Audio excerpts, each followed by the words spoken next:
The first time my phone exploded with missed calls, I was standing under the Nevada sun, staring at a stretch of desert most people believe doesn't exist.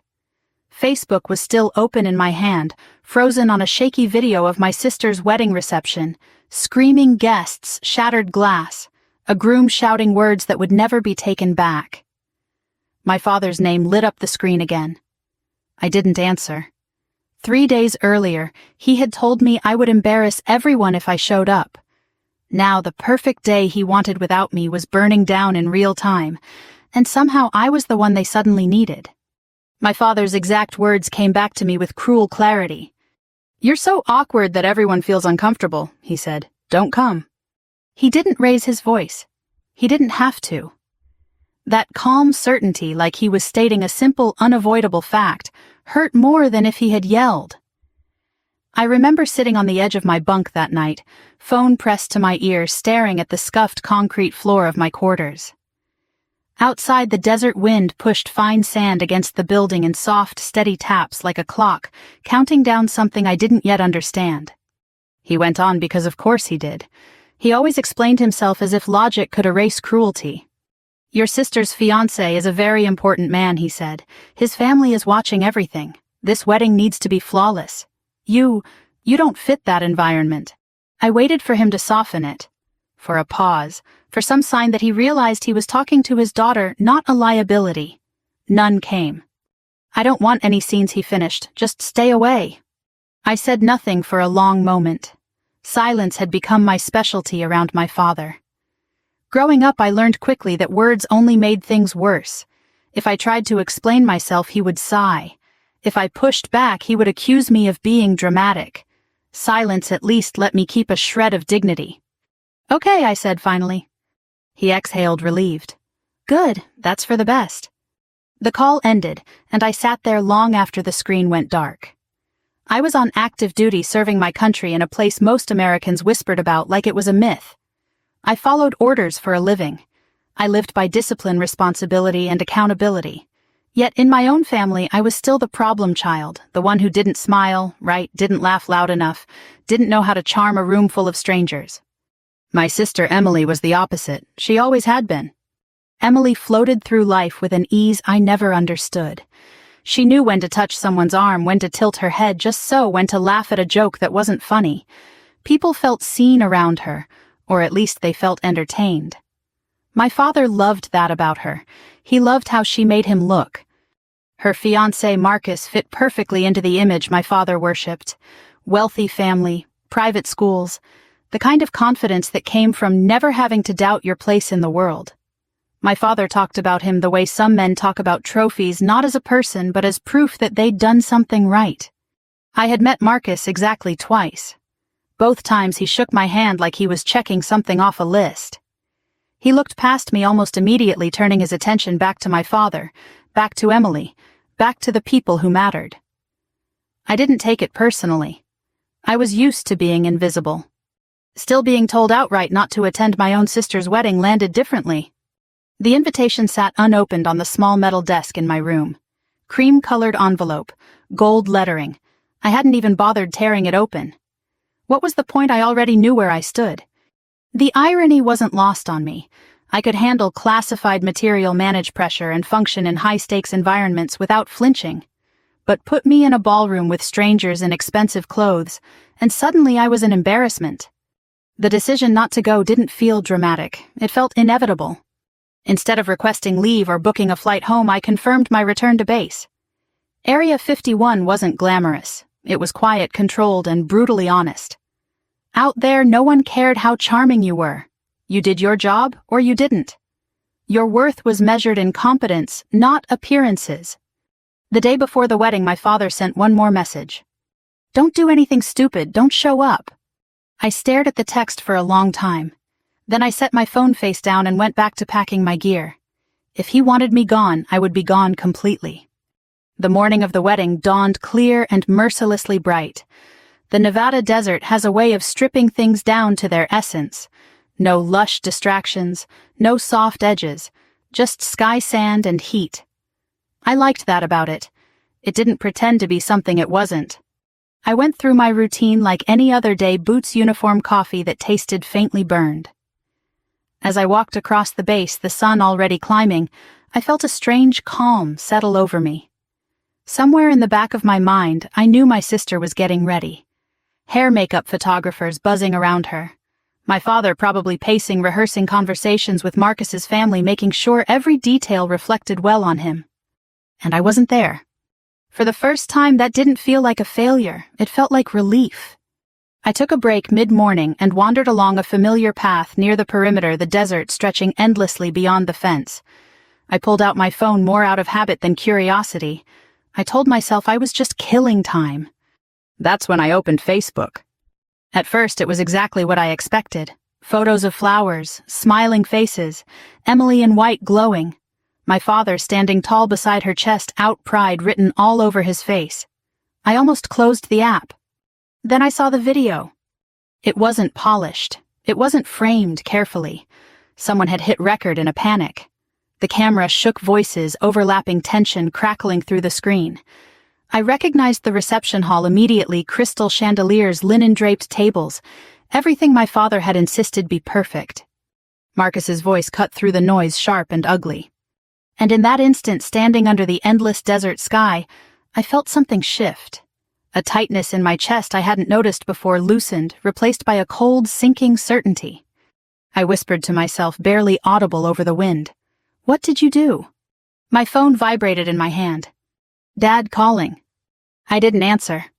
I didn't answer my father's call. Not the first one, not the second. I slipped my phone into my pocket as if that small act could keep the chaos contained. Out here beyond the perimeter fence, the desert didn't care about weddings or reputations. It didn't care who had embarrassed whom. The wind moved across the sand the same way it always did, indifferent, relentless. I finished my shift on autopilot. My body knew what to do even when my mind was somewhere else. Checklists, procedures, quiet professionalism. A few people nodded at me in passing. No one asked questions. No one expected explanations. That more than anything reminded me why I'd chosen this life. By late afternoon, the sun had turned brutal, flattening the world into sharp lines and blinding light.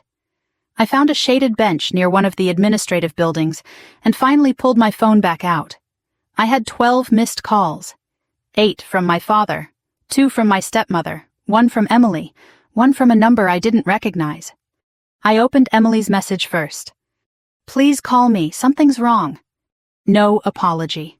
No acknowledgement of the fact that she'd gone along with my exclusion. Just fear bleeding through the screen.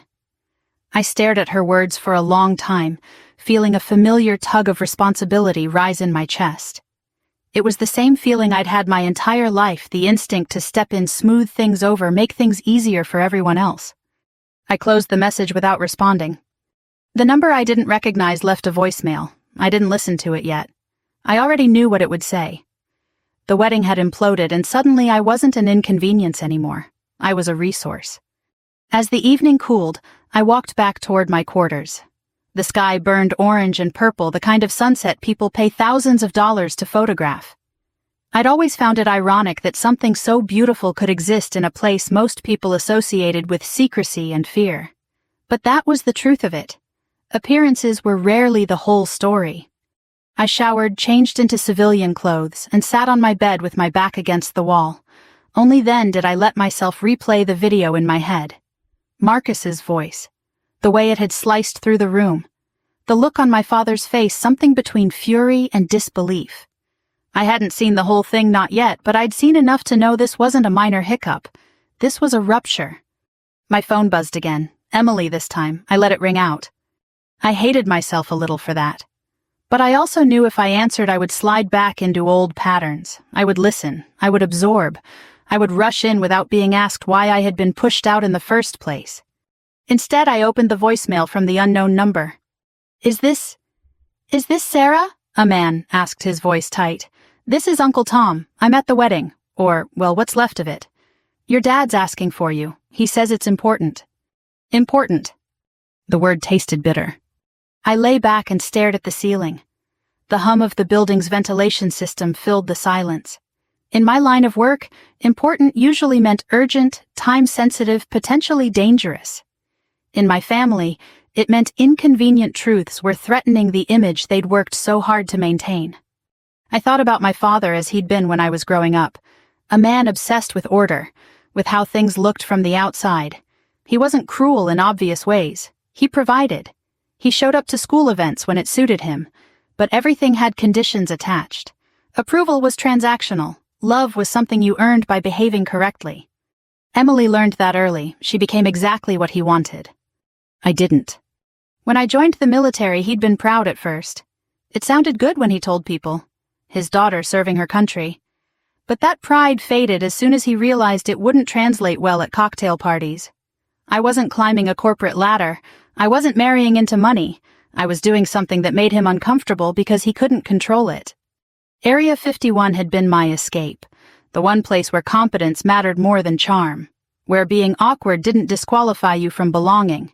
Out here, no one asked me to smile more. I picked up my phone again and scrolled through social media, bracing myself. The video had spread, shares multiplied by the minute. Comment sections exploded with speculation and outrage. People I didn't know weighed in on my family like they were characters in a show. Did you hear what he said to the bride's father? Rich guy meltdown? Shocking. That poor girl. I watched the clip again, forcing myself not to look away this time. Marcus's face was flushed, his jaw-tight eyes wild. He wasn't charming anymore. He wasn't polished. He was exposed. And my father, my unshakable, image-obsessed father, looked small. For a brief, shameful moment, I felt vindicated. They had wanted a perfect day without me. They'd believed I was the variable that could ruin everything, and yet without my presence, the mask had slipped anyway.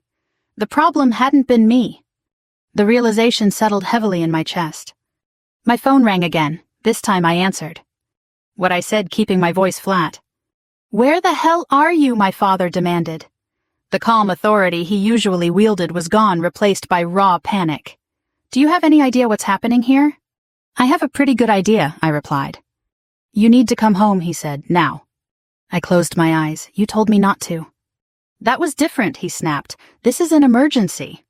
"Funny how that works," I said quietly. "I'm an embarrassment until you need me." There was a pause. I could almost hear him recalibrating, switching tactics. "Your sister needs you," he said instead. "This family needs you." I laughed softly, the sound surprising even me. "No," I said. "You need damage control." His breath hitched. "Sarah, don't do this.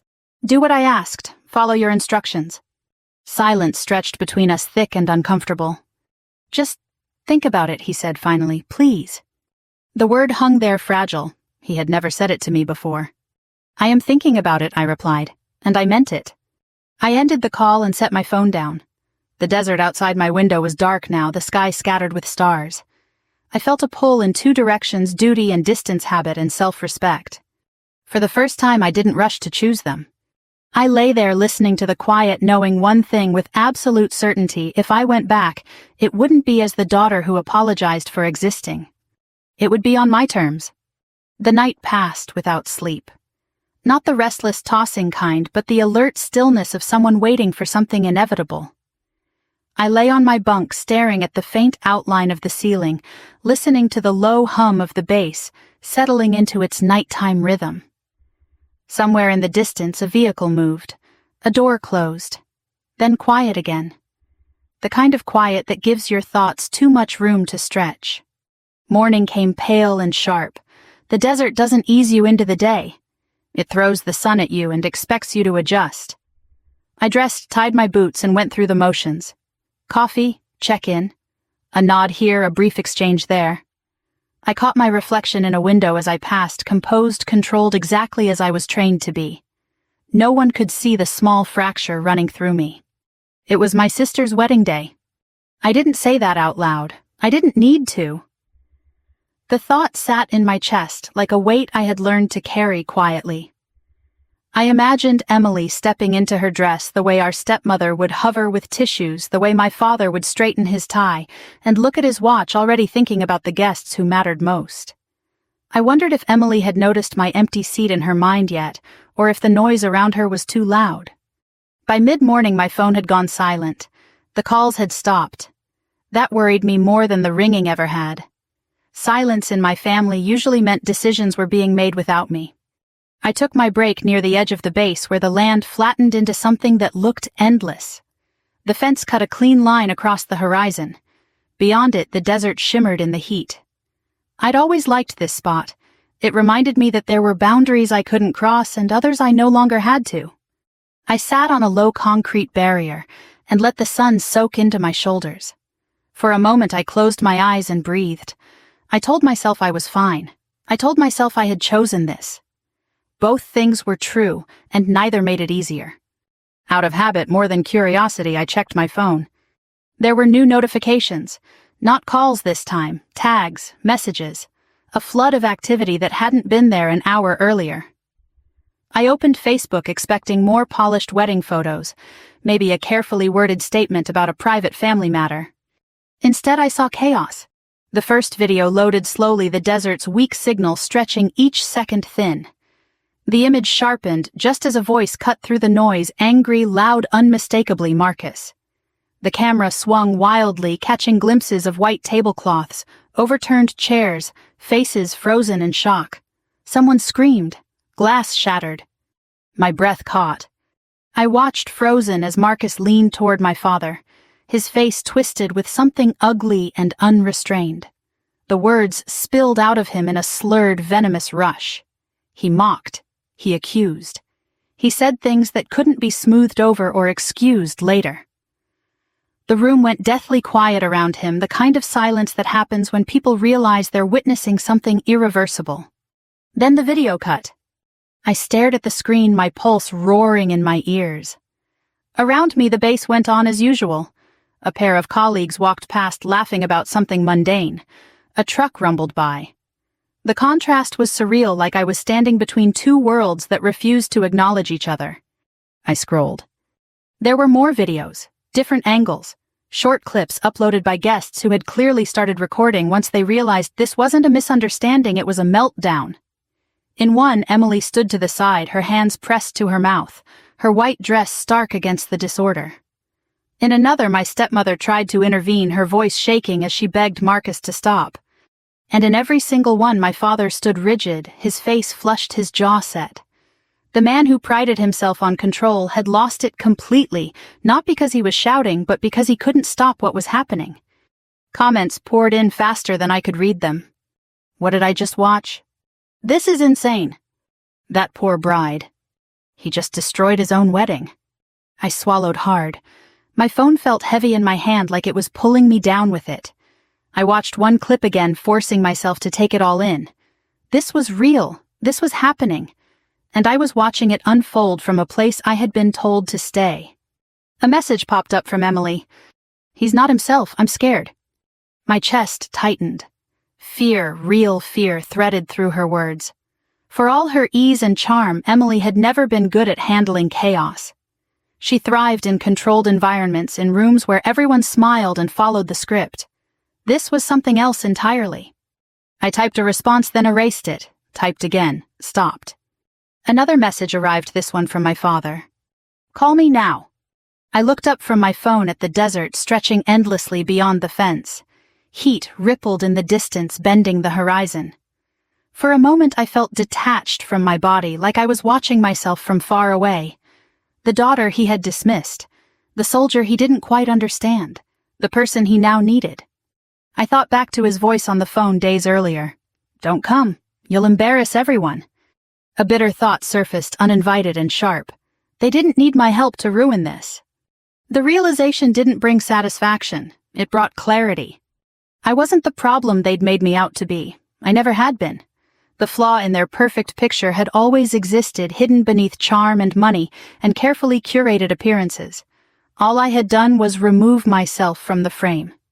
My phone buzzed again, Emily calling this time. I stood the concrete warm beneath my palms as I pushed myself upright. My legs felt steady, grounded. Training kicked in, quiet and reassuring. Assess, breathe, decide. I answered. Emily, I said. Her voice broke immediately. I don't know what to do, she whispered. Dad's trying to handle it, but it's getting worse. People are recording everything. He's saying things. I know, I interrupted gently. I've seen the videos. There was a pause. You have? Yes. I'm so sorry, she said, the words tumbling over each other. About everything. About Dad telling you not to come. I closed my eyes. The apology felt fragile, late, but sincere. We can talk about that later, I said. Right now, I need you to listen to me. She sniffed. Okay. Are you somewhere safe? Yes, I'm with Aunt Laura. Good, I said. Stay there. Don't go anywhere alone, and don't talk to Marcus. He keeps texting, she admitted. Don't respond, I said firmly. Not yet.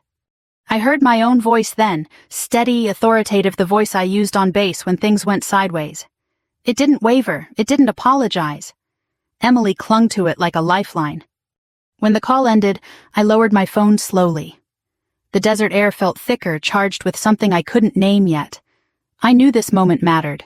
That whatever came next would change things permanently. I hadn't planned to be part of my sister's wedding day at all. But from a quiet stretch of sand inside a place most people weren't supposed to know about, I realized I was about to be pulled into it in a way none of us could undo. I stayed where I was long after the call with Emily ended, my phone resting in my palm like a live wire. The desert stretched out in front of me, deceptively calm, as if nothing in the world was unraveling. But inside my head, pieces were already clicking into place, forming a picture I didn't like and couldn't ignore. I walked back toward my quarters, slowly letting the heat and distance steady me. Training had taught me that panic was contagious. So was clarity. If I was going to step back into my family's chaos, I needed the latter. By the time I reached my room, my phone had exploded again. Notifications stacked on top of each other, each one a small alarm bell. News sites had picked up the story. Not the respectable ones yet, but the fast-moving blogs and local outlets that thrived on scandal. Headlines were already forming narratives without waiting for facts. Viral wedding meltdown shocks guests. Wealthy groom loses control at lavish ceremony. I clicked one article and skimmed it, jaw tightening. The writer quoted an anonymous guest describing Marcus as unhinged and verbally abusive. Another claimed he'd been drinking heavily all day. Someone else suggested this wasn't the first time he'd behaved this way. That last part made my stomach drop. I sat on the edge of my bed and replayed the videos again, this time not as a shocked sister or a hurt daughter, but as someone trained to read situations under pressure. Marcus's posture, his pacing, the way his voice escalated then dipped into something cold and threatening. I'd seen that look before in men who believed consequences were for other people. My phone buzzed with a text from my stepmother. Your father is barely holding it together. Please call him. I typed back before I could overthink it. Is Emily safe? The reply came almost instantly. For now. That was enough. I called my father. He answered on the first ring, breathless. Sarah, thank God, where are you? At base, I said, where you told me to stay. Listen, he said quickly, the words tumbling out of him now. This has gotten out of hand. Marcus he's not cooperating. His family is furious. They're saying we provoked him, that we humiliated him. I closed my eyes, forcing myself to stay calm. Did he threaten anyone? There was a pause, too long. He said some things, my father said carefully, but people say things when they're upset. Dad, I said, my voice sharpening, did he threaten Emily? Another pause. Then, reluctantly, he told her they needed to talk in private, that she was making things worse by listening to us. My grip tightened on the phone. That's not okay. I know that, he snapped. But right now we need to manage the situation. The press is calling. His family has lawyers. They're talking about defamation. There is no defamation if it's on video, I said. And there are multiple videos. He sighed heavily, frustration bleeding through his fear. This is why I didn't want you involved. You always jump to worst-case scenarios. I laughed, short and humorless. No, this is exactly why you should have wanted me involved. Because I don't pretend problems disappear if you smile hard enough. Silence crackled between us. What do you want from me? He asked finally. The question startled me. He had never asked it before. He had always told me what he wanted, what he expected. This was new territory for both of us. I want you to stop thinking about how this looks, I said, and start thinking about Emily's safety. She's with family, he said defensively. Family didn't stop him from exploding in front of hundreds of people, I replied. Safety isn't about proximity, it's about behavior. Another silence. Then quieter. What should we do? I exhaled slowly. This was the moment everything shifted. First, I said Emily does not meet him alone. At all. Second, you stop communicating with his family without legal advice. Third, you document everything. Messages, calls, voicemails. You sound like a lawyer, he muttered. No, I said. I sound like someone who's dealt with volatile people before. He didn't argue. After we hung up, I sat there for a long time, my thoughts racing. I couldn't shake the feeling that this wasn't just a wedding gone wrong. This was a pattern revealing itself under pressure. Money and charm had hidden it well until they couldn't. I did something then that surprised even me. I searched Marcus's name. At first, nothing alarming came up: polished profiles, charity events, articles praising his business ventures.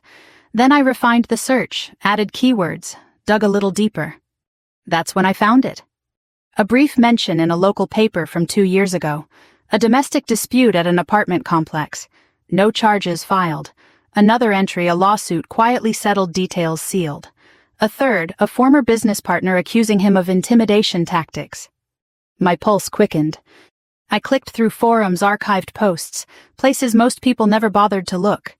A comment here, a vague warning there. Women talking in careful language, never naming him directly, but describing the same behavior. The same charm turning sharp, the same rage when control slipped. I took screenshots, saved links, organized everything into a folder on my phone. Training again, gather intel, verify, prepare. Emily called while I was still piecing it together. Her voice was hoarse, exhausted. He's been messaging nonstop, she said, apologizing, then blaming me. He says this wouldn't have happened if I'd stood up to Dad. That's manipulation, I said gently. You know that, right? She sniffed. I think so. I keep replaying everything, wondering if I missed something. You didn't, I said firmly. This isn't on you. There was a beat of silence. Dad says you're overreacting. I closed my eyes. Of course he does. I'm glad you're not here, she added quietly. I mean, I wish you were, but I don't know if I could handle both of you right now. A small smile tugged at my mouth despite everything. That might be the nicest thing you've ever said to me. She laughed weakly. I'm serious. So am I replied. Listen to me. I'm coming home, but not tonight, and not to play happy family. Her breath hitched. Okay. Until I get there, do exactly what I said. Stay with people. Don't respond to him. Save everything. I will. When the call ended, I leaned back and stared at the ceiling again. The hum of the ventilation system felt louder now, like the base itself was listening. I hadn't planned to go home. Not like this. Not ever, maybe. But the pieces were too clear now. This wasn't about a wedding anymore. It was about truth breaking through a carefully constructed illusion. About a man my father had trusted because he looked right, said the right things, came from the right world. And about the daughter he'd dismissed because she didn't. I opened my calendar and checked flight availability. The earliest one would get me home the next evening. It wasn't cheap. I booked it anyway. As the confirmation email came through, I felt something settle in my chest. Not fear, not anger, but resolve. I was going back. Not as the awkward daughter who needed to be managed, but as the one who saw what was really happening and refused to look away.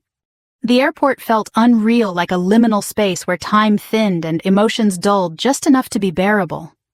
I moved through security on muscle memory shoes, on bag-zipped eyes forward. No one there knew why my jaw was set so tight or why my phone never left my hand. To them, I was just another traveler with a one-way urgency and a face that said, "Don't ask questions." On the plane, I took the window seat and watched Nevada recede into rust and bone. Somewhere below the base, folded back into secrecy, doing what it always did, holding still while the rest of the world made noise.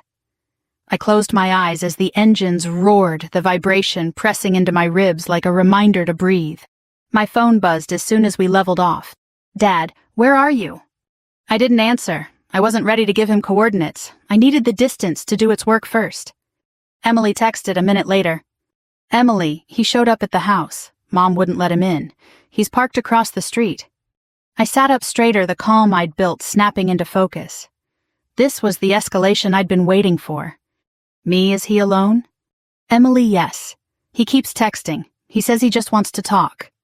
Me don't engage. Call the police if he doesn't leave, I mean it. A pause. Then, Emily, Dad says calling the police would make it worse. I stared at the screen heat blooming behind my eyes. The same old reflex manage appearances, minimize reality, hope danger would behave if you ignored it. Me. It will only make it worse if you keep pretending this is normal. The typing bubble appeared, disappeared, appeared again. Emily, okay, I'll tell Mom. I exhaled slowly and leaned back, forcing myself to zoom out. I couldn't fix this from 30,000 feet, but I could plan. I opened the folder on my phone and reviewed what I'd gathered: articles, screenshots, timestamps, patterns, the story underneath the story. My father called. I let it ring until it stopped. Then deliberately I called him back. Where are you? He demanded, skipping any pretense of civility. On my way, I said, landing tomorrow evening. A beat, relief quickly masked. Good. We need to coordinate. No, I replied. We need to prioritize. Sarah. Listen to me, I said, my voice even. Marcus showed up uninvited. He's pressuring Emily. That's not a PR problem. That's a safety problem. He just wants to explain himself, Dad insisted. His family says he was provoked. By what I asked, by being told no. Silence. I've been looking into him, I continued. This isn't new. There are incidents, settlements, people who've learned to keep quiet. You don't know that, Dad snapped. I do, I said, and I have receipts. That stopped him. What do you want us to do? He asked, the edge dulling. I want you to stop trying to control the narrative and start protecting your daughter, I said. I want you to stop taking calls from his family. I want you to tell Emily she's not meeting him alone, not now, not ever. And I want you to accept that this isn't going away. He sighed, a long, tired sound. You always make things so complicated. I smiled, thin and sad. No, Dad. I just refuse to make them small. We ended the call without resolution, which was fine. I wasn't coming back to negotiate my worth. When the plane landed, it was raining, the steady, persistent kind that slicks roads and softens edges. I took a rideshare straight to my parents' house, watching familiar streets blur past the window. The place looked the same as it always had: manicured lawn, warm lights, a careful calm that tried to convince you nothing bad could happen there. Inside, the tension was immediate. My stepmother hovered near the kitchen, eyes red. My father stood by the fireplace, hands clasped behind his back, jaw working. Emily was upstairs.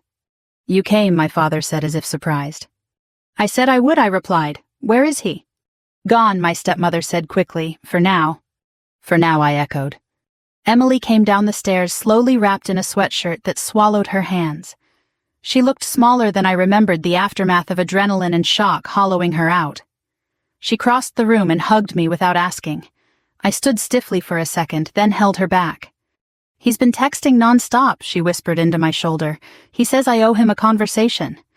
You don't owe him anything, I said, and you're not having that conversation. My father cleared his throat. We need to be careful, he said. His family has lawyers. They're already talking about defamation. I turned to him. Careful doesn't mean quiet. You're not understanding. No, I interrupted. You're not listening. There's a difference.